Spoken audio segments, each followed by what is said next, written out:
Hi, I'm Mr. McMillan. A number of you have asked me how I make my videos, so I thought I'd show you. Step 1. Choose a topic. For the GCSE videos I create, I look up the specification and then decide what I need to cover in each topic. I normally do this on paper first so I can visualise how to split up the units. For most GCSE units it's 5 videos per topic. I've worked out I can cover about 200 words a minute, so that gives me an idea of how much time I will need for each video. For example, if I write about 1500 words, I know that will be about a 7 or 8 minute video. Step 2. Write a script. This is actually probably the most important step.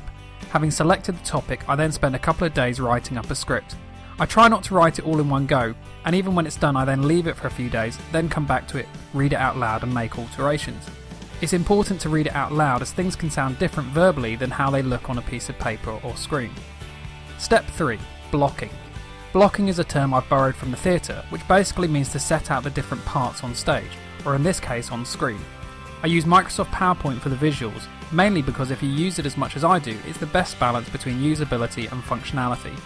At this point I lay out the slides with various texts and images until I find the right balance and layout. I keep the script open at this point because I may need to go back and edit things, since I find the idea in my head doesn't quite work on screen, and I have to review it. Step 4. Animating. This stage involves making sure that each item comes in at the right time and goes out at the right time. Again, PowerPoint is just the right balance of ease of use and functionality. It has about 20 to 30 inbuilt animations, which is more than enough for me. And with things like motion paths, if you have time to be creative, you can do some pretty good animations. Step 5. Voice recording. I use a piece of software called Audacity to record my voice. It's a free download and very user-friendly. For my first videos I used a very cheap microphone. In fact, if you go back and listen to the cosmological argument videos, you can hear how poor the sound is. After that I decided to invest in a decent microphone. After watching a recommendation on YouTube by this guy, Jupiter Publishing, I settled on something called a Blue Snowball. You can order them from Amazon, as you can see, and they get some pretty decent reviews. I also got a popping screen, which helps reduce the effect of loud sounds, as well as a microphone holder that stops vibrations disrupting the sound. I do the voice recording all in one go where I read through the script. If I fluff a line, as happens quite often, I just pause and then start the line again. Sometimes it can take 3 or 4 goes to get the line to sound right. Again, I sometimes end up changing the script at this point depending on what sounds good. Step 6. Voice editing. I use a tool in Audacity to tidy up the audio, reducing the impact of any background noise. I then go through the recording and cut out all the fluffed lines, as well as reducing the gaps between different sections in order to speed up the video. Step 7. Adding music. For the purpose of avoiding issues to do with copyright, I now use music from the YouTube Music Library. This is a service for registered users where they can get free music to add to their videos.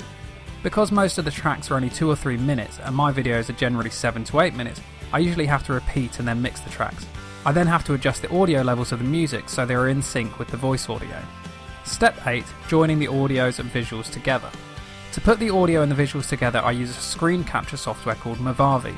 This basically turns the computer screen into a video camera and records anything on the screen as well as any audio coming out of the speakers.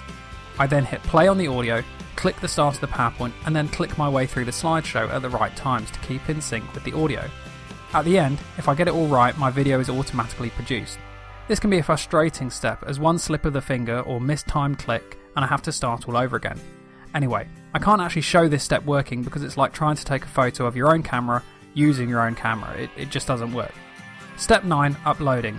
Once the video is completed, I upload it to YouTube, making sure to ensure I give it a title consistent with my other videos, make sure I add lots of suitable tags so it's easily found, and add a custom thumbnail image that has the title of the video included.